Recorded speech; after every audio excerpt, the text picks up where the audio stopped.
الصادقين الذين أذهب الله عنهم الرجس وطهرهم تطهيرا.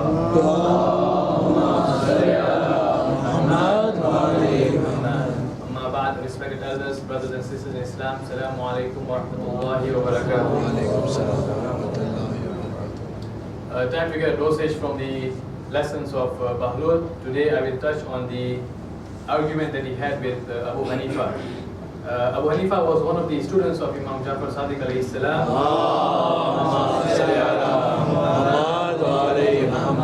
When Imam passed on from this earth, there was a time when Abu Hanifa and a few of the students that he had, they had gathered and sat down together. And Abu Hanifa said that there are three things that I disagree with what Imam Jafar Sadiq has mentioned.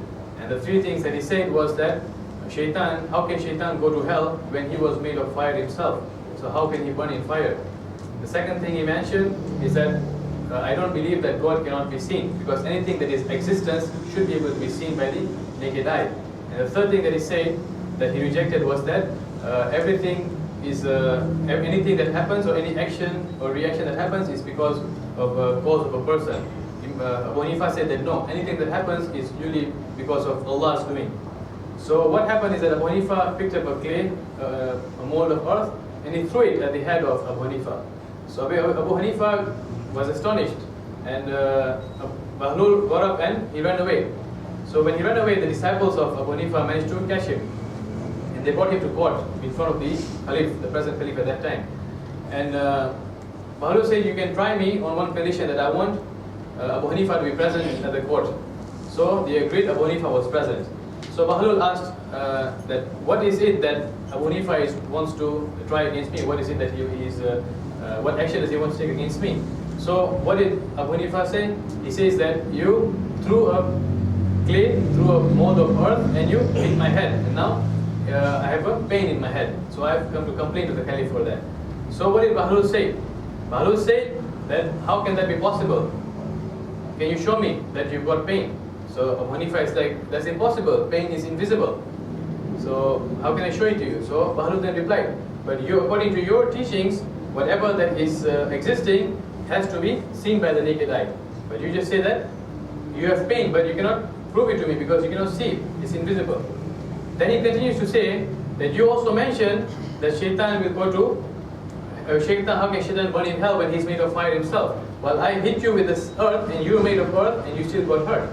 And the third thing that he mentioned was that everything happens is Allah's way. So he said, it's whatever, why are you claiming anything against me when whatever happened was because of Allah. So complain against Allah for the hurt that you have. You see? So this is the wisdom that Bahlul had. Now, it carries a lesson for us. Now, it doesn't carry a lesson that we go and throw mud at people, but it carries the wisdom that of logic, of whatever that when we come across anything, we try to use our logic to understand the situation and apply the logic, and then we will be guided. And of course, one of the important messages that Bahlul pointed out there was the message of Tawheed. Yeah. Please say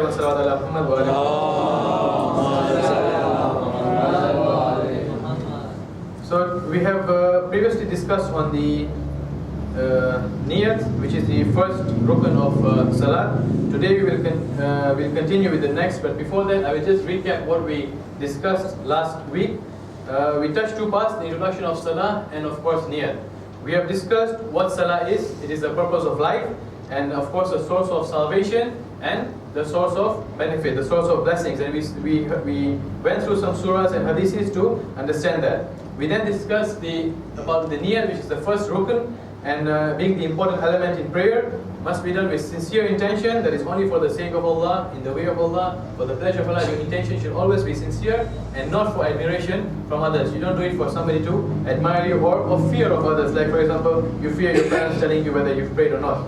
And finally, the niyat, what does the niyat do?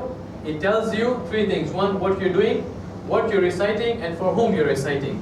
So that comes to now, how do we perform the niyat?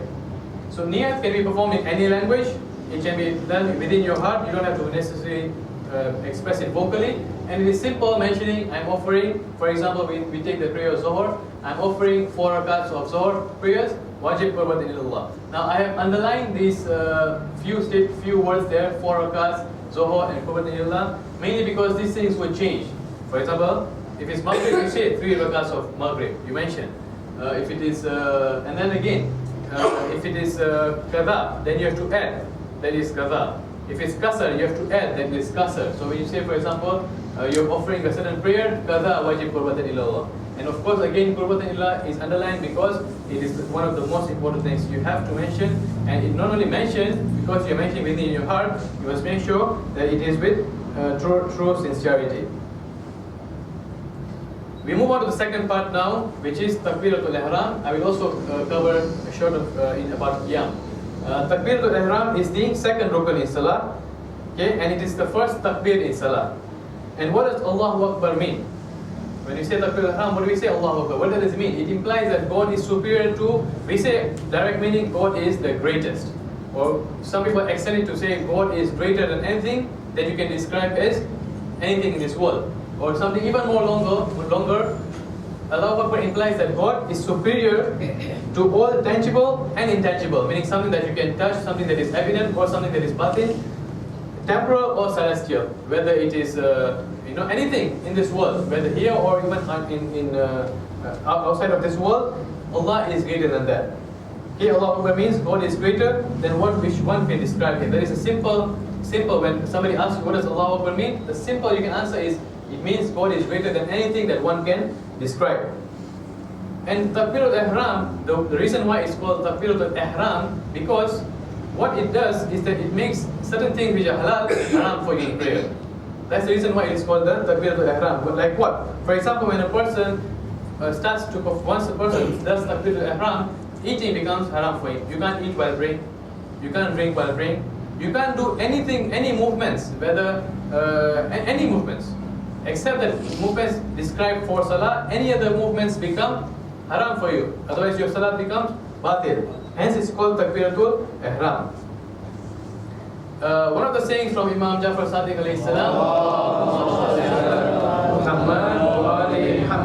he says that when you're reciting this takbir, which is referring to the Takbiratul Ihram, everything must be insignificant in your sight except Allah subhanahu wa ta'ala. Which means when you're now standing before Allah subhanahu wa ta'ala and you're about to recite Takbirah al-Ihram, what are you telling yourself that you are leaving? What do we do when we do Takbirah al-Ihram? We raise our arms all the way to our ears. You're trying to reflect or trying to tell yourself that now you are leaving everything in this world and now you're standing before Him. You're leaving everything behind. All materialistic, worldly matters are all now behind you. Before you is only Allah subhanahu wa ta'ala. Imam Jafar started saying everything is insignificant now except Allah subhanahu wa ta'ala. Your accounts that are in the office or your lessons that are pending, assignments are pending in school, is not significant anymore. Allah is now becomes the most significant thing.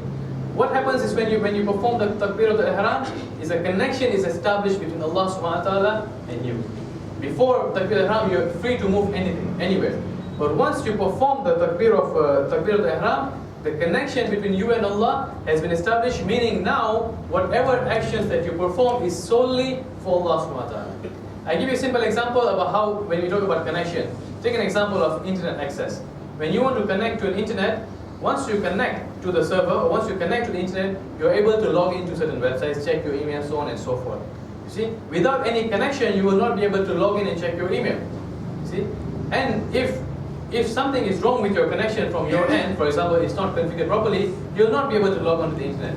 That is what we mean by niyat. If your niyat is not correct, you'll not be able to have a proper connection with Allah subhanahu wa ta'ala. Likewise, when you've performed Takbirah al-Ihram, you are in Salah. And then suddenly shaitan comes, there is a virus coming in and changes your niyat. Or rather makes you remember of something else. So your niyat again is distorted. So it's just like in a connection. Suddenly halfway through, somebody puts a virus or configures your network incorrectly, you lose connection. You see? So likewise, when we stand before Allah, the connection that we have must always be established. The only difference between our internet connection and Allah's connection is that Allah's side, the server is always up. It's never down. It's always your side that you must make sure that you configure yourself properly, which means your niyyah should always be proper and sincere in before Allah subhanahu wa ta'ala. And one more thing is that when you perform Takbirah al-Ihram, because of the connection that is established between you and Allah subhanahu wa ta'ala, the curtains of darkness of worldly desires is removed before the person. No more desires, no more worldly matters. whether it is you or a rich person or a poor person, that you perform the salat the same way. There is nothing that is different. Nobody performs salat separately. Everybody performs the salat the same way. Only it comes when a time when it is you have certain difficulties performing salat, then there are certain substitutes. But that is because certain circumstances compel you to perform that way. Otherwise, the salat is same for all. So, important things about Allahu Akbar, about Takbir, is that you start your namaz with Takbir al-Ihram. That's the first thing that you do. And you also end your salat with Takbir. When you say Allahu Akbar, after the taslim. Allahu Akbar is what you start with, and also you end with. Not only is it salat that you start and end with, even your life. When you're born, the first thing that you hear is what? Adhan. So the first statement in the Adhan is Allahu Akbar. And when you're performing Salatul Mayyit, before a dead body, the last thing that you mention is Allahu Akbar. So when you come into this world, you hear Allahu Akbar. When you leave this world, the last word spoken before you is Allahu Akbar. See how great this Allah is. How do we recite Takbir al-Ihram? Now, three things that we have to make sure. That first thing is we should raise both our hands parallel all the way to our ears. It is important that we raise all the way to our ears, and then your fingers must be closed and the palm should be facing Qibla. These are important things that we must remember is when we perform the Takbir al-Ihram, like this photograph that is shown here. One of the sayings by Imam Ali ibn Musa al-Riza,